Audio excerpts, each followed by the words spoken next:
Welcome to The Explainer. I am so thrilled you're here with us today because look, we are taking a fundamentally dry compliance topic, due professional care in internal audit, and we're going to treat it like what it truly is, a high-stakes investigation. By the time we wrap up here, I promise you're going to see everyday audit work through the eyes of a seasoned, hard-boiled detective. Picture this. You're an internal auditor, just reviewing a routine procurement process. And during your initial sweep, you notice a few purchase orders were approved, but only after the actual purchases were already made. Now, on the surface, this might just look like a minor procedural violation, right? You could simply jot it down on your clipboard and move right along. But what if you pause for a second and ask, why? Why are these approvals happening after the fact? By digging just one single layer deeper, that seemingly minor hiccup could actually reveal unauthorized purchases, blatant management override, or even a massive fraud scheme that's been operating completely under the radar for years. Okay, let's dive into this, because there's a massive difference between just checking a box and actually doing the real investigative work. Let's say you're reviewing payroll and you find these unusually high overtime payments. An inexperienced auditor, well, they might just check if the payments have a signature on them and call it a day. But the investigative mindset compels you to ask the real questions. Were those hours actually worked? Are there unusual patterns here? Is someone getting massive overtime right before a big position change? That relentless questioning approach, that is the beating heart of due professional care. So let's actually define our terms here. Due professional care essentially means performing your work with the appropriate level of skill, judgment, diligence, and skepticism to provide reasonable assurance. Notice that specific phrase, reasonable assurance. Exercising due care absolutely does not mean you have to be perfect or that you literally have to examine every single crumbled receipt in a company's ledger. Not at all. Instead, it's all about applying the right level of professional judgment and looking past the shiny surface to figure out what's actually happening in reality.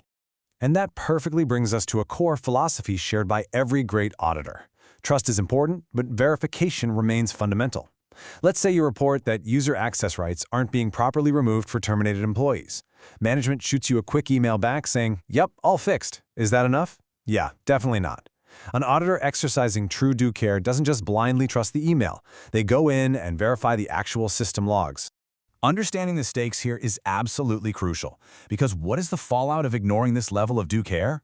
We are talking about undiscovered fraud, unidentified regulatory issues, and ultimately, wildly inaccurate audit conclusions. Imagine internal audit signs off on a process stating it's totally secure. Then, 6 months later, a massive fraud hits the news in that exact same area. Stakeholders will instantly demand to know why the audit function missed it. It leads to incredible reputational damage and a complete, devastating loss of trust. Of course, applying this high standard is notoriously tough in the real world. So let's talk about the very first modern adversary facing auditors today: information overload. Modern organizations generate an overwhelming, just mind-boggling amount of data. You're handed endless spreadsheets, transaction listings, complex trend analyses, and flashing dashboards. The challenge isn't getting your hands on the information anymore. The real challenge is sifting through thousands of documents and figuring out the answer to one simple question: what information actually matters? And you have to figure all that out while simultaneously fighting our second adversary, time constraints. Audit budgets are shrinking, and let's face it, deadlines are always ridiculously tight. There is immense pressure to just wrap up engagements quickly.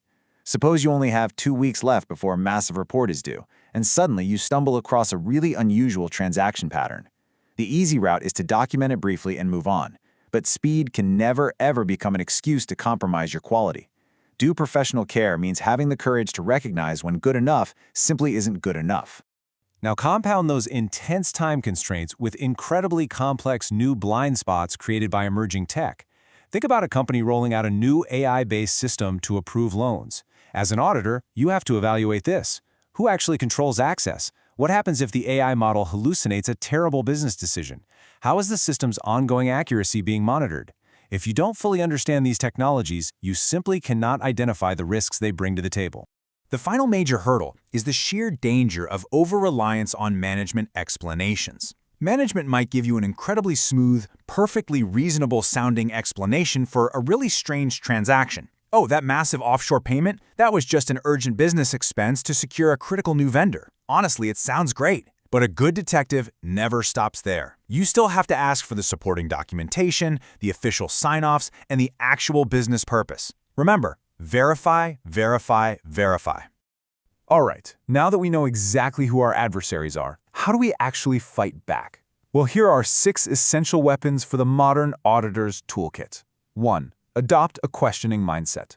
2. Strengthen your skepticism. 3. Develop your competence. 4. Leverage technology. 5. Document thoroughly. And 6. Engage specialists. Let's take a look at how these actually function out in the field. Let's zoom right in on the first two, mindset and skepticism. You need this constant, alert attitude that relentlessly tests paper policies against reality. When management smiles and says, inventory controls are totally strong, no problems here, don't just nod your head, ask to see the evidence. Physically compare the actual records with the physical counts. You're not doing this to be a jerk or to be adversarial, you're doing it to ensure the written policy actually matches the messy reality. Moving right along to step 3. You absolutely must continuously develop your professional competence. The risk environment is constantly evolving, which means your knowledge base has to evolve right along with it. Continuous learning through professional certifications like the CIA, CRMA, or CISA is absolutely critical here. But let me be super clear about this. The goal isn't just to collect a bunch of fancy letters to put after your name. The real objective is to develop the deep, robust knowledge you need to exercise sound professional judgment in a landscape that never stops shifting. And this brilliantly illustrates the need for step 4, leveraging technology. 50,000. In the past, manually reviewing a ledger of 50,000 transactions was a mind-numbingly slow, practically impossible task. But today, modern data analytics lets you scan every single one of them instantly, automatically filtering for duplicates or weird off-hours processing. Tech doesn't replace your human judgment. Rather, it acts as a powerful magnifying glass for it. Step 5 is all about the paper trail. Good documentation means another auditor could pick up your working papers 6 whole months from now and understand exactly what evidence you looked at and exactly how you arrived at your final conclusion. They shouldn't just know what you did, they absolutely need to understand exactly why you did it. Finally, step 6. Engage specialists. Look, no single auditor can be a master of everything, and that's perfectly okay. When you encounter highly specialized areas like complex cybersecurity frameworks, advanced taxation, intricate engineering constraints, or artificial intelligence algorithms, you have to bring in the pros.